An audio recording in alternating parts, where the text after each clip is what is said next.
دوستو آج کی اردو ادب کے اس ویڈیو میں آپ کے ساتھ شیئر کر رہی ہوں خدائے سخن میر تقی میر کی تفصیل۔ جہاں سے دیکھیے ایک شعر شور انگیز نکلے ہے، قیامت سا ہنگامہ ہے ہر جا میرے دیوان میں۔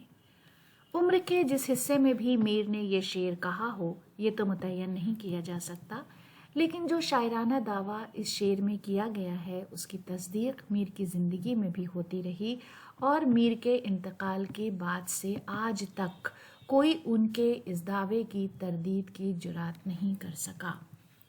تمام شعراء نے ہی نہیں بلکہ اساتذہ شعراء اردو نے بھی ان کو ہر دور میں خدائے سخن تسلیم کیا ہے، اور ہر غزل گو شاعر کا سر ان کے سامنے جھکا ہوا ہے۔ ان کے خیال اور زبان کی سادگی نے ہر دل کو بے قرار کیا، ان کے سوز و گداز نے ہر جگہ کو پگھلایا، اور ان کے اشک غم نے دوسروں کو رلا دیا۔ یہی وہ درد و غم اور تاثیر کے نشتر تھے جو میر نے اپنی غزل میں بھر لیے۔ انگریزی شاعر شیلے کی طرح ان کی شاعری صرف داستان غم و الم ہے۔ ہم کو شاعر نہ کہو میر کہ صاحب ہم نے، درد و غم کتنے کیے جمع تو دیوان کیا۔ پھر میر نے ایک اور دعویٰ کیا، مت سہل ہمیں جانو پھرتا ہے فلک برسوں، تب خاک کے پردے سے انسان نکلتے ہیں۔ لفظ و معنی کے جادوگر شاعر بے مثال میر تقی میر اردو غزل کا وہ آسیب ہیں کہ جو اس کی جکڑ میں آ جاتا ہے تا زندگی وہ اس کا مطیع رہتا ہے۔ میر نے ان لوگوں سے بھی خراج عقیدت حاصل کیا جن کی اپنی شاعری میر سے بہت مختلف تھی۔ ان کی شاعرانہ عظمت کا اس سے بڑھ کر ثبوت کیا ہوگا کہ زمانے کے مزاجوں میں تبدیلیوں کے باوجود ان کی شاعری کی عظمت کا سکہ ہر دور میں جمع رہا۔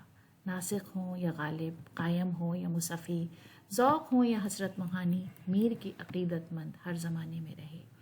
ان کا اسلوب ناقابل تقلید ہے، پھر بھی ان کی طرف لپکنے اور ان کے جیسے شعر کہہ پانے کی حسرت ہر دور کے شاعروں کے دل میں بسی رہی۔ ناصر کاظمی نے تو صاف اعتراف کیا، شعر ہوتے ہیں میر کے ناصر، لفظ بس دائیں بائیں کرتا ہے۔ ناصر کاظمی کے بعد جان ایلیا نے بھی میر کے اتباع کی کوشش کی۔ اتباع کی یہ ساری کوششیں ان تک پہنچنے کی محال کوشش سے زیادہ ان کو ایک طرح کا خراج عقیدت ہے۔ رشید احمد صدیقی لکھتے ہیں، آج تک میر سے بے تکلف ہونے کی ہمت کسی میں نہیں ہوئی، یہاں تک کہ آج اس پرانی زبان کی بھی نقل کی جاتی ہے جس کے نمونے جہاں تہاں میر کے کلام میں ملتے ہیں، لیکن اب متروک ہو چکے ہیں۔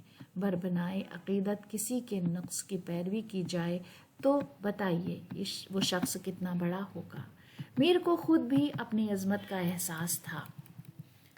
تم کبھی میر کو چاہو کہ وہ چاہیں ہیں تمہیں، اور ہم لوگ تو سب ان کا ادب کرتے ہیں۔ میر تقی میر کا اصل نام محمد تقی تھا۔ ان کے والد علی متقی اپنے زمانے کے صاحب کرامت بزرگ تھے۔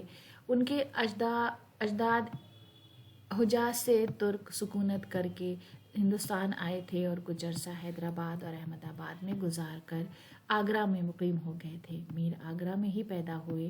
میر کی عمر جب 12 برس کی تھی تو ان کے والد کا انتقال ہو گیا۔ میر کے منہ بولے چچا امان اللہ درویش جن سے میر بے حد مانوس تھے پہلے ہی وفات پا چکے تھے، جس کا میر کو بہت صدمہ تھا۔ باپ اور اپنے مشفق امان اللہ کی موت نے میر کو کے ذہن پر غم کے دیر پا نقوش ثبت کر دیے جو ان کی شاعری میں جا بجا ملتے ہیں۔ والد کی وفات کے بعد ان کے سوتیلے بھائی محمد حسن نے ان کے سر پر شفقت کا ہاتھ نہیں رکھا۔ وہ بڑی قسمہ پرسی کی حالت میں تقریباً 14 برس کی عمر میں دہلی آ گئے۔ دہلی میں سمسام الدولہ امیر الامراء ان کے والد کے عقیدت مندوں میں سے تھے۔ انہوں نے ان کا 1 روپے روزینہ مقرر کر دیا جو ان کو نادر شاہ کے حملے تک ملتا رہا۔ سمسام الدولہ نادر شاہی قتل و غارت گری میں مارے گئے۔ ذریعہ معاش بند ہو جانے کی وجہ سے میر کو آگرہ واپس جانا پڑا، لیکن اس بار آگرہ ان کے لیے پہلے سے بھی بڑا عذاب بن گیا۔ کہا جاتا ہے کہ وہاں ان کو اپنی ایک عزیزہ سے عشق ہو گیا تھا جسے ان کے گھر والوں نے پسند نہیں کیا اور ان کو آگرہ چھوڑنا پڑا۔ وہ پھر دہلی آئے اور اپنے سوتیلے بھائی کے ماموں اور اپنے وقت کے جید عالم سراج الدین آرزو کے پاس ٹھہر کر تحصیل علم کے جویا ہوئے۔ نکات الشعراء میں میر نے ان کو اپنا استاد کہا ہے، لیکن ذکر میر میں میر نے جعفر علی عظیم آبادی اور امروہہ کے سعادت علی خان کو اپنا استاد بتایا ہے۔ مؤخر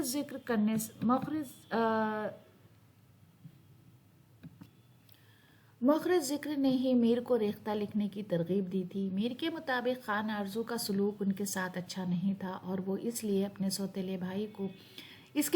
سوتیلے بھائی کو ذمہ دار ٹھہراتے ہیں۔ ان کے سلوک سے وہ بہت دل برداشتہ تھے۔ ممکن ہے کہ وہ آگرہ میں میر کی عشق بازی نے ان کو آرزو کی نظر سے گرا دیا ہو۔ اپنے اس عشق کا تذکرہ میر نے اپنی مثنوی خواب و خیال میں کیا ہے۔ میر نے زندگی کے ان تلخ تجربات کا گہرا اثر لیا اور ان پر جنون کی کیفیت طاری ہو گئی۔ کچھ عرصے بعد دوا علاج سے جنون کی شدت تو کم ہوئی، مگر ان کے تجربات کا ان کے دماغ پر دیر پا اثر قائم رہا۔ میر نے خان آرزو کے گھر کو خیرآباد کہنے کے بعد اعتماد الدولہ قمر الدین کے نواسے رعایت خان کی مصاحبت اختیار کی اور اس کے بعد جاوید خان خواجہ سرا کی سرکار سے متعلق ہوئے۔ اسد یار خان بخشی فوج نے میر کا حال بتا کر گھوڑے اور تکلیف نوکری سے معافی دلا دی، مطلب یہ کہ برائے نام سپاہی تھے، کچھ کام نہ تھا۔ اسی عرصے میں صفدر جنگ نے جاوید خان کو قتل کرا دیا اور میر پھر بیکار ہو گئے۔ تب مہانارائن دیوان صفدر جنگ نے ان کی دستگیری کی اور چند مہینے فراغت سے گزرے۔ اس کے بعد کچھ عرصہ راجہ جگل کشور راجہ ناگرمل سے وابستہ رہے۔ ناگرمل کی رفاقت میں انہوں نے بہت سے مقامات اور مارکے دیکھے۔ ان مربیوں کی حالات بگڑنے کے بعد وہ کچھ عرصے گوشہ نشین رہے۔ دہلی اجڑ گیا اور لکھنؤ آباد ہوا تو نواب آصف الدولہ نے انہیں لکھنؤ بلا لیا۔ میر لکھنؤ کو برا بھلا کہنے کے باوجود وہیں رہے اور تقریباً وہیں 90 سال کی عمر میں ان کا انتقال ہوا۔ میر نے بھرپور اور ہنگامہ خیز زندگی گزاری، سکون اور راحت کا کوئی طویل عرصہ ان کو نصیب نہیں ہوا۔ میر نے اردو کے 6 دیوان مرتب کیے، جن میں غزلوں کے علاوہ قصائد، مثنویاں، رباعیات و واس وقت وغیرہ شامل ہیں۔ نثر میں ان کی 3 کتابیں نکات الشعراء، ذکر میر اور فیض میر ہے۔ مؤخر ذکر انہوں نے اپنے بیٹے کے لیے لکھی تھی۔ ان کا ایک فارسی دیوان بھی ملتا ہے۔ میر کی نازک مزاجی اور بد دماغی کے قصے محمد حسین آزاد نے حسب عادت چٹخارے لے کر بیان کیے ہیں۔ اس میں شک نہیں کہ ابتدائی عمر میں صدمات اور عوارض کا کچھ نہ کچھ اثر میر پر بھی باقی رہا، جس کا ثبوت ان کی شاعری اور تذکرے دونوں میں ملتا ہے۔ میر نے سبھی اصناف سخن میں طبع آزمائی کی، لیکن ان کا خاص میدان غزل ہے۔ ان کی غم انگیز لے اور ان کا شعور فن ان کی غزل کی اساس ہے۔ ان کی شاعری ذاتی اندھوں کی حدوں سے گزر کر ہماگیر انسانی دکھ درد کی داستان بن گئی۔ ان کا غم سطحی اضطراب اور بے صبری کا مظہر نہیں، بلکہ مسلسل تجربات اور ان کے روحانی رد عمل کا نتیجہ ہے، جسے وہ دردمندی سے تعبیر کرتے ہیں، اور جو غم سے بلند تر روحانی تجربے کا نام ہے اور اپنی عرفہ صورت میں ایک مثبت فلسفہ حیات بن جاتا ہے۔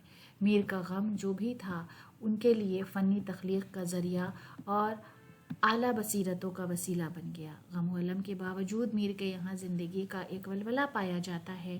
ان کے غم میں بھی ایک طرح کی گہما گہمی ہے۔ احساس غم کی اس تطہیر نے میر کی شاعری کو ایک نئی رفت عطا کی۔ فنی سطح پر بھی ان کے شعر میں الفاظ اپنے موضوع اور مضمون سے پوری طرح ہم آہنگ ہوتے ہیں۔ ان کے الفاظ میں لطیف جذبات کا رسیلا پن ہے۔ ان کے شعروں میں پیکر تراشی اور خیال انگیزی بھی کمال کو پہنچتی ہے۔ انہوں نے خوبصورت فارسی تراکیب اردو میں داخل کیں۔ میر کو شعر میں ایک خاص صوتی فضا پیدا کرنے کا خاص ملکہ ہے۔ ان کے شعروں میں ہر لفظ موتی کی طرح جڑا ہوتا ہے۔ میر اپنے قاری کو ایک طلسم میں جکڑ لیتے ہیں اور ان کے سحر سے نکل پانا مشکل ہوتا ہے۔